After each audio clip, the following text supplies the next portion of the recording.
She was released like maybe a day after. After the surgery, she was up and running like a normal kid in the hospital with a swollen eye like this big.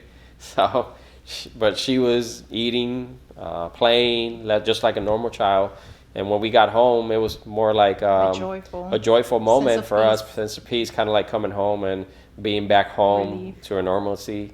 Family here supporting us, everybody asking for her, coming to visit, to celebrate with us that she was out of the hospital and she was alive. And we were kind of like coming back to normal when we came home. So it was kind of like a celebration for us to have her back home and be here again as a family. And that's how we stayed for 2 years. We thought we were completely done Yeah, with epilepsy or seizures or that's the next seeing question. doctors. After we got back home from the surgery, she only spent another night in the hospital. It was in the ICU.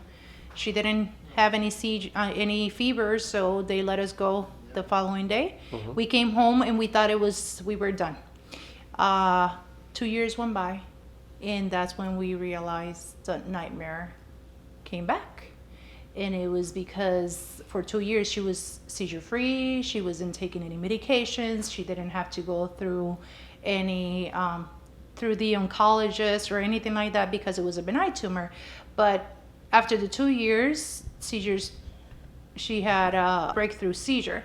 She had a grand mal seizure, and basically we thought here, okay, it's like this is starting again.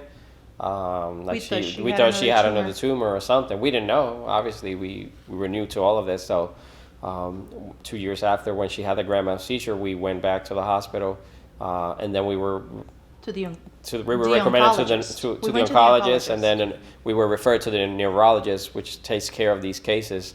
After they did all the studies again, and they put it back into the machines to kind of like read what's going on in her brain.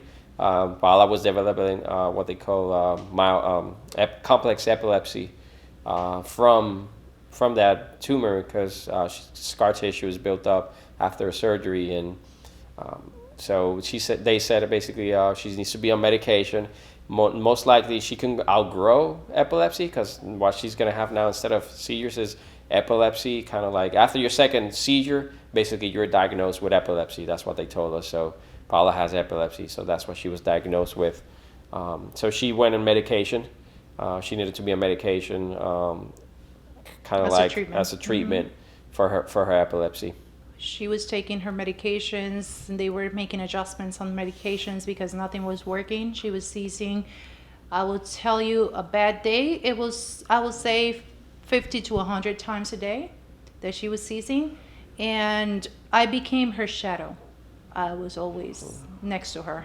Yeah. If I was cooking, my baby was in the living room watching TV, and I couldn't, like, she wouldn't make a noise. I would call her out to make sure she was okay. So it was to the point that she didn't do anything on her own. She didn't do anything by herself. She wasn't allowed to play any sports. She wasn't allowed to ride the bicycle unless I was out there and she had a helmet on. A kid doesn't die from epilepsy. They could die because of an injury. If they have the seizure, they can fall and they can get up. She can swim by herself. She can shower by herself. So kind of like shower it was by a herself. 24/7 job for us with her. That journey was like it shifted our marriage completely, because I wasn't even sleeping with my husband. I was sleeping with my daughter because she was already big enough, so we couldn't sleep all three of us together. So I had to go in another room, separate room with her, and he had to stay. By that time we already had the second child, right? She came in 2006, so Paula started having surgeries around that time. Seizures, around that time. I'm sorry. So he will sleep with the youngest in the room, and I will go and sleep with the oldest in the other room, because any noise or anything, and it happened a couple times that she woke up having a grand mal seizure, and those seizures are extremely strong, and I remember we even had to call 911 couple times. Yeah.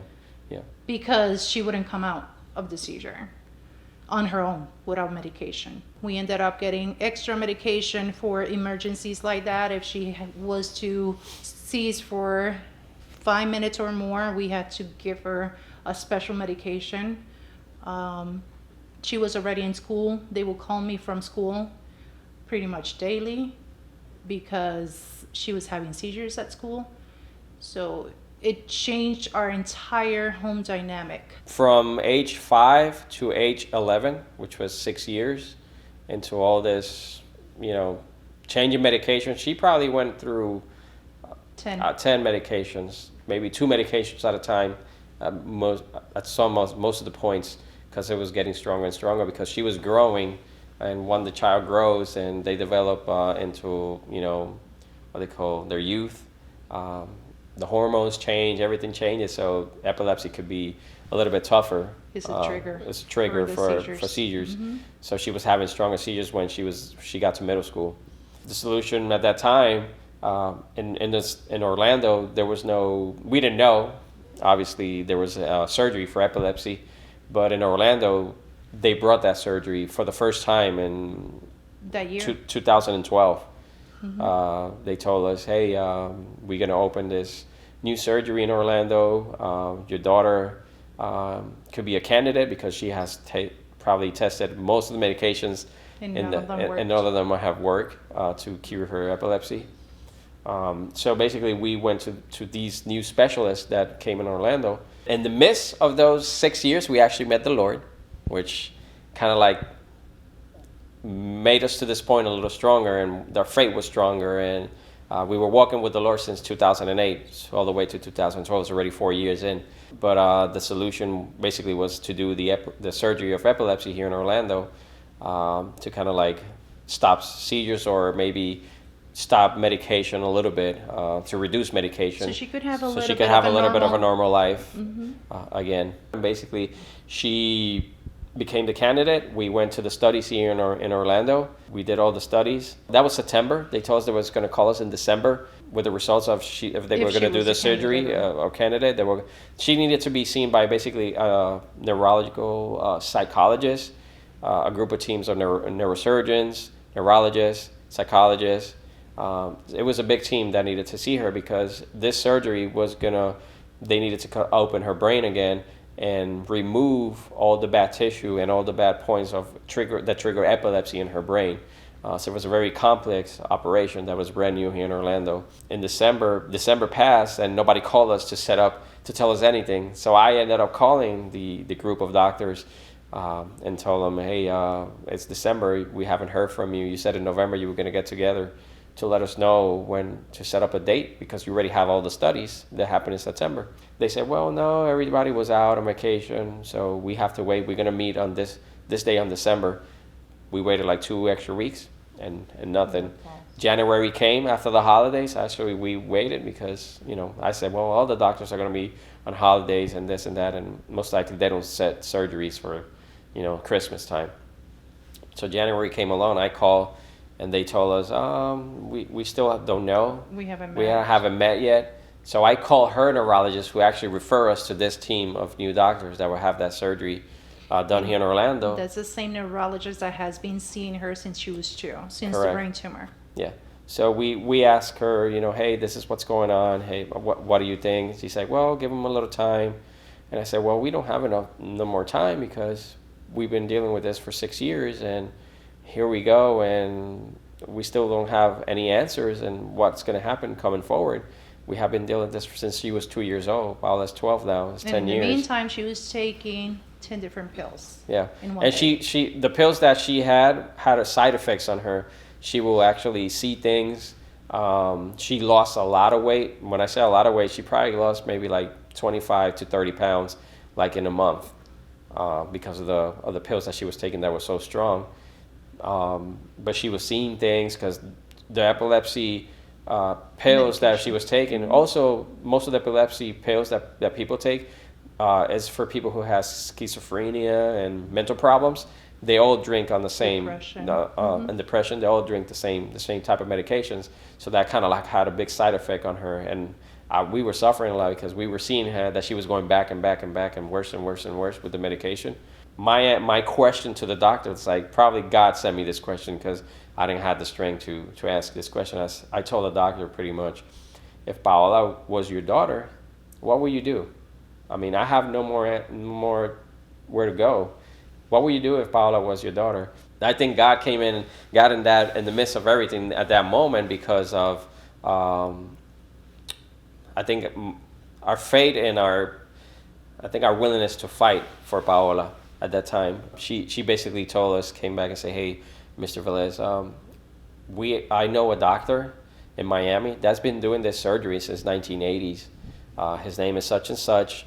I'm gonna give you his number. Give him a call and see what he says about the case. So that was a Thursday. She gave me the number, and as soon as I hang up with her, almost 4 o'clock in the afternoon. 4 o'clock in the afternoon. As soon as I hang up with her, I told my wife I'm gonna call right away to see if we can talk to this doctor. It was in Miami. We called that hospital. The doctor actually attends people in the hospital, so he doesn't have an office per se. He stays in the doctor with his patients, and he's 24/7, kind of like in the hospital. Not 24/7, but he works from the hospital.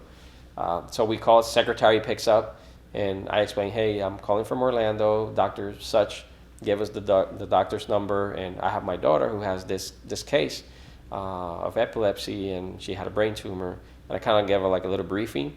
She said, well, give me a moment. She left us on hold, and like maybe a minute later, she comes back on the phone and said, the doctor's here, and he's willing to talk to you like right now. So I'm going to put you on with the doctor. So as soon as I talked to the doctor and explained everything, he was like, okay, let me know what's going on. I told him, I explained her case kind of like briefly, and he said, well, that's what we do here. What I want you to do, the doctor told me, that was Thursday. I want you to be here Monday and bring Paola, and we're going to do a week of studies on her, because I cannot determine or make a determination just on all the records that you have, because we have CDs of MRIs, all the data that they did here in Orlando. He said, I cannot determine, what the treatment is or what I'm going to do. So bring her here. I'm going to have her here for a week, and I'm going to have actually you guys here for a week. You're going to come, and we're going to have you set up in a room like a hotel, and you guys can stay all together, and we'll do everything for you here. And as soon as we walk into the hospital, they receive us with open arms. It was like kind of like another family. It was like night and day. It was like night and day, Completely from what we had here. They received us basically like family, and we didn't have any family, just us four. But the way they treated people and they treated us, it was like an extended family that we knew we had, but we never knew, kind of thing. So they actually did the studies for Paola, and in a week after we came back from Miami and did all the studies, they called us back and told us, your daughter's a great candidate for the surgery, because from all the data that we have like a 75% chance that she can reduce her epilepsy or be seizure free, or have a very low dose of medication that she will just have it just in case. So we're like, wow, that's great. So they set up a date for us to go down there to do the first surgery. It was going to be in a 2-stage type of surgery. So we were kind of like seeing the light on the end of the tunnel, but obviously we were like, oh, we're going through this again. It was a mix of our emotions, because God put in there for a reason, but also our faith was stronger. Our faith was growing, and God was putting us through this test, kind of like to see where our faith was, I believe, and to actually give Paola what she was looking for, what we were looking for, and we were asking and praying about. So we actually went over there. We did the first surgery. They put all the pieces of wires in her brain, and then they did the second surgery to remove all the bad tissue, all the epilepsy tissue. She had to have all the wires placed in her brain, and she had to have a seizure before moving to the second stage. Correct. And Paola wouldn't have another seizure. She took a whole week before having the seizure, so we could move on to the second stage. In the meantime, we couldn't leave her alone, because she was with those wires completely in her brain, attached to the brain. The scalp was completely open. They just pretty much closed it like with 1 or 2 stitches and wrapped it. And she had probably just cables coming out of her brain, directly from her brain out, connected to a computer. And she had a computer that it was super heavy, connected to those wires. So everything, we had to do pretty much everything together. The backpack was the computer. If she was with no medication, so we were pretty much waiting for those seizures. So we She will go to shower, and basically it was a process where she will go and have Paula take a shower and help her, and I was over there holding the computer and the cables. So it's like a teamwork to even take a shower or go to the bathroom. So it was kind of like an experience where we were working together, and God was keeping us together to work as a team, kind of like uniting us. The surgery was very effective in Paola. The doctor, basically after doing the 2-stage process surgery, told us Paola has a good chance of not having epilepsy, 75% chance. That's when our faith had to kick in. We said, well, you did 75, God's going to do it 100%, so he'll feel the rest. So they saw our faith too, and they were actually mentioning that a couple of times, like, wow, this family has a lot of faith. Because and there's something different about this family. They're always positive, and it was actually our faith that was kicking in the moments of our toughest times. We rely on the Lord. But Paola surgery was just like the first one, where that one was both surgeries were very long. I will say it's 6 hours, the first one. The second surgery was like 7 hours long. Maybe longer. Maybe a little longer. We were there from like 11 o'clock in the morning all the way to maybe 8, 9 o'clock at night when they were done. And but the next day, Paola was walking in the hospital like a normal child. We ordered pizza. We went downstairs. We walked around the hospital with her. We went to the game room after 8 hours of surgery. So it was amazing how God was working in her life and showing, hey, I got the power to lift your daughter and do everything. Even the doctor was amazed when he saw told her. us at the ICU. He said, okay, Mom, she's gonna be in so much pain because she's been in surgery for so long. She's not gonna be able to smile because it's gonna hurt. She's not gonna be able to probably eat, speak, and even use the restroom. He was like, she's gonna be in so much pain that she's not gonna be wanting to move. She's gonna be just laying in bed, and she's gonna be having this massive headaches. And I was like, oh my goodness, what have we done? Yeah, but for our miracle part, the next day she was doing all of them that he said that she was not next day, because the surgery was like ended at 10. So 5 o'clock in the morning, we were ready in the room after we were in ICU for a couple hours. They put us in the room, and she was already up and running. And it was because she needed to use the restroom before she was released. Yeah. And the first thing she said, I need to use the bathroom, Mom. And I was like, oh my goodness, this girl is a trooper. Yeah. She even ate Jell-O and everything at that point. She was so good. She did amazing. She had no pain. She was smiling. She was talking. She was running because she was finally free from all the wires. She was a walking miracle. Mm-hmm. So we saw, like, wow, right away, God's working fast. Mm-hmm. It changed me in every aspect of my life. One, because I found Christ in my journey, which is the most important thing, was our faith. Finding him, I think, was his plan all along in this journey. Once we found him, he shows us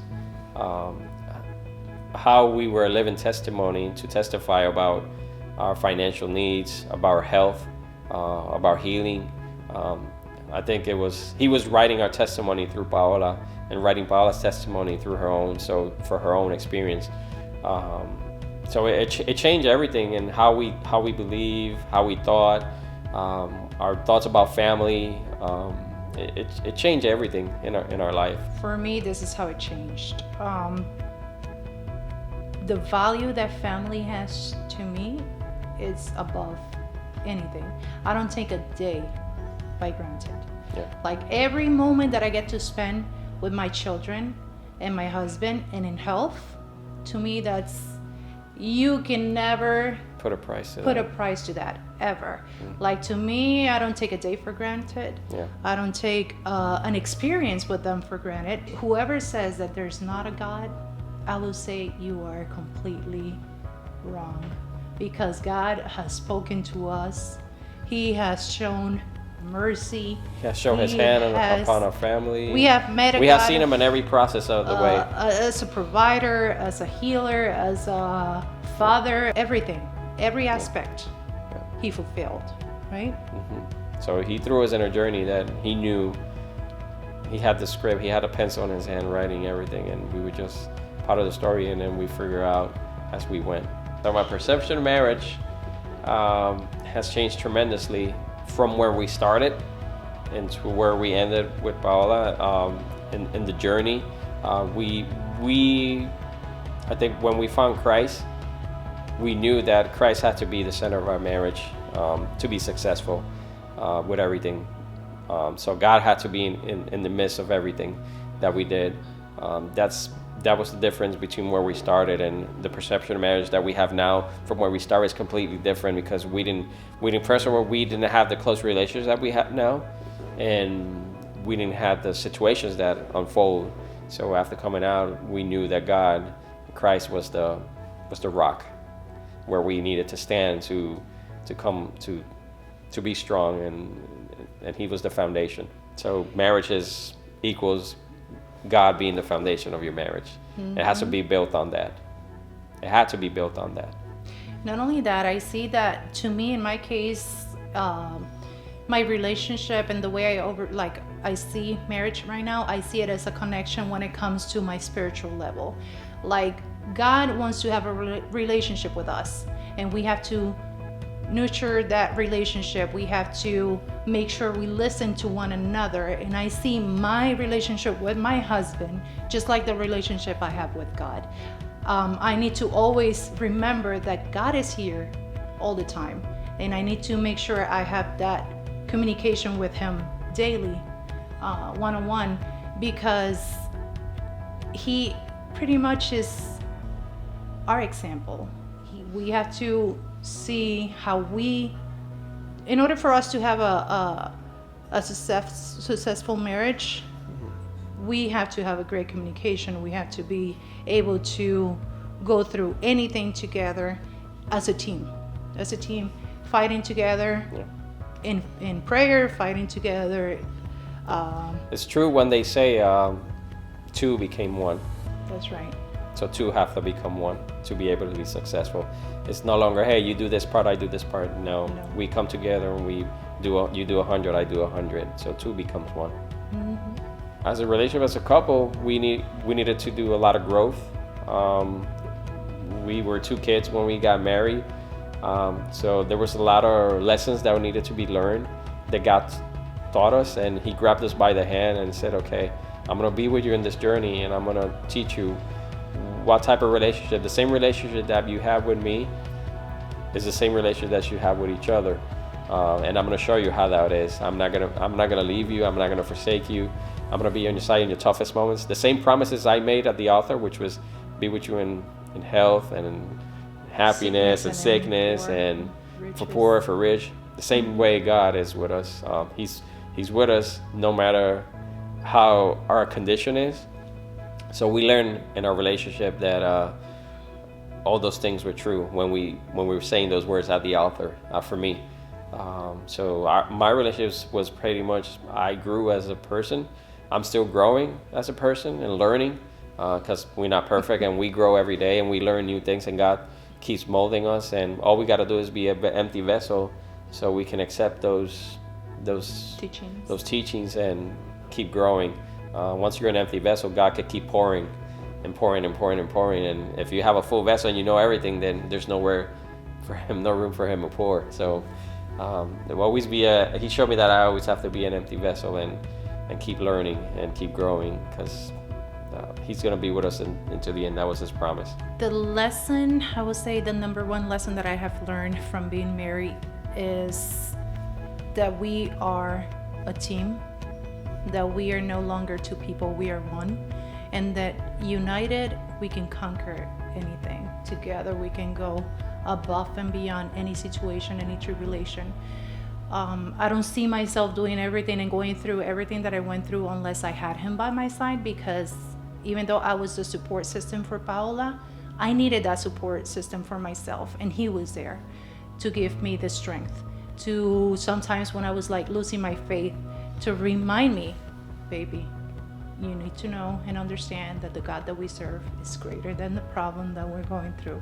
So it's always to be that support to your spouse. It's always to be that best friend for your spouse. It's always to be by their side in the good and the bad, in the pretty and in the ugly. So In every situation, yeah, we were kind of like learning that we needed to be together. And we were the more united we were, the stronger we were. United and extremely stronger together as a family. Yeah, and I think I also lost the interest on saying, hey, somebody inviting you somewhere to, hey, hang out, which I'll do very, very occasionally, like very rare, but I was like, no, I think I'd rather be more with my family in my house and share with them, because now people at work say, hey, you never come to any event that we make, like any picnics. Like, well, my daughter's already in college, she's gonna leave the house one day, and I almost lost her, and it was like I need to cherish and treasure any moment that I can before she leaves and she does her own life, and so it changed a lot the way I see my relationship with them and with my family. I like to be here. I like to be with them and just be around all the time. For me, I will say that the strength that she had, the strength to keep fighting, the way that she loves the girls, our daughters, I think is the biggest thing for me. I mean, I never seen somebody have so much drive to tell their kids or their daughters how she loves them every day. The way she does it daily is like the most amazing thing for me, because I don't think that she had that growing up. So in her mind, I think it was like, I'm gonna love my daughters every day, 100% every day. And the way she does it every day, that's my favorite thing about her. How she loves and how she cares and how she always wants to do stuff for them. And it's all about, raising them and guiding them. If my daughter served the Lord these days, it's because of her. I can honestly say that. The way she pushes them, and so that's amazing to me. And she has taught me a lot, and to grow in that area as well. My favorite thing about my spouse is that I can count on him 100%. I will say, if I could say 1,000%, it'll be 1,000%. He's always there for me. He's always supporting me, and he's the best dad. He's the best dad Paola and Amanda can have. He's always there. He doesn't care about anything more than his family. So he has his priorities completely set. It's first God, then his family. And he has a huge heart. And that's something that I treasure. Young couples, get ready. Get ready to be, for me, I would say, young couples, get ready to be an empty vessel so God can pour in your life. God basically just wants to hold your hand and take you to this journey. You didn't get married just to get married and be on your own. God wants to be inside that marriage, and He's going to do everything in His hand to call you. Either is it by a tough situation or by a loving situation, but I would say to the new couples is trust the Lord in everything that you can. Let Him be the rock of your marriage, and you will have a successful marriage. If you stray away from the Lord, you will see your marriage fall apart little by little. Some people say, well, I don't believe in God, and look at our marriage, but I'm not in your house I don't know you personally. What struggles you have. You may have them, you're not saying the whole story, but I can tell you my story and my struggles. And so for those new couples is, let Christ be the rock and be an empty vessel once Christ is your rock, so He can start teaching you and pouring into your life. And that way you can pour in someone else's life, like new couples. And those experiences that God shows us basically for me, we cannot testify of the greatness of God if we haven't been to these situations. So our testimony basically is to share with other couples what we've been through, how God did it, how He put us through the other side. So it's kind of like in this interview, we haven't been able, but maybe in the future we can explain in detail how God did all the work. But definitely for new couples, be there for each other. Two becomes one, truly becomes one, Make your family the center. Anything else, any other distractions out there that separates you from your wife or from each other, they're just gonna bring you apart little by little if you keep doing that. Stay with each other. God put you together for a reason. That person next to you is the most important thing that you have. She's the one who's gonna listen to you, help you. She's your helper, and same way for the gentleman. Be the helper that she needs. Support your wife, and let two become one. I will say he already covered the spiritual side. Besides, first of all, having God as the center of the home, but the best the best way to do it, to me, is to be an open book. You can never hide anything from your spouse. Everything has to be nowadays. Now it's a cell phone. Not even the cell phone is forbidden from one or the other. Always be completely transparent to your spouse, and you will see that nothing can come between the two of you. God answers prayers. That's pretty much the way I see it. He's going to show you great things. In the midst of your greatest suffering, God does his greatest miracles.